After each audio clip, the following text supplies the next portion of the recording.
On a whim, I bought a lottery ticket. I was anticipating my cycle and craving sweets.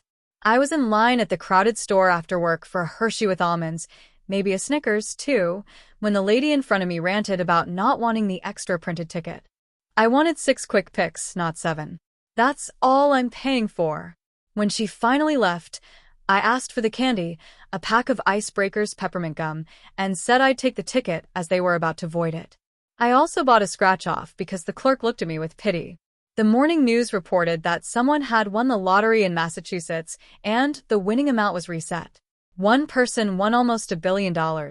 I didn't bother to check my ticket, believing the odds were against me, and went to work bloated and in a very bad mood. I stayed to myself the entire time I was there. I picked up the ticket from the kitchen counter and checked 2 days later, after I heard that the ticket was bought from the store where I got mine.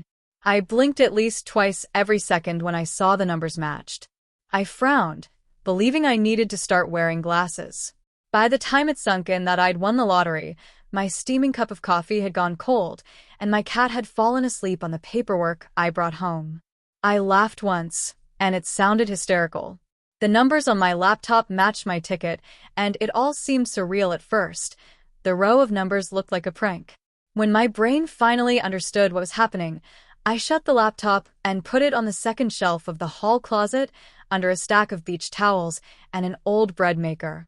I sat on the steps of my apartment, where the paint flaked off like bad sunburn, listening to 3 neighbors' lawn mowers and the crowd of fans at the softball game in the park that took over the entire side across the street. A breeze made the scent of cut grass invade my nose and made my brain finally decide to work again. A secret is only as quiet as the room you keep it in, I recalled from a lesson in my college ethics class. Staring at the larkspur that filled my front garden with an abundance of purple, I decided not to tell a soul, especially my coworker Tammy, who shared gum and gossip like they were necessities of life.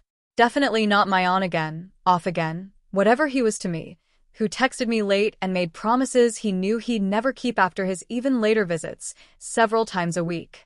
I didn't even tell my parents, who loved me in the way a passing storm loves a window. I had no desire to pay weekly for weaves, pedicures, and manicures for Mom, and supply my dad with cigars and 1,000-year-old scotch that he hints at every Christmas. I know that if I bought just one cigar, I'd be blamed if that man got lung cancer.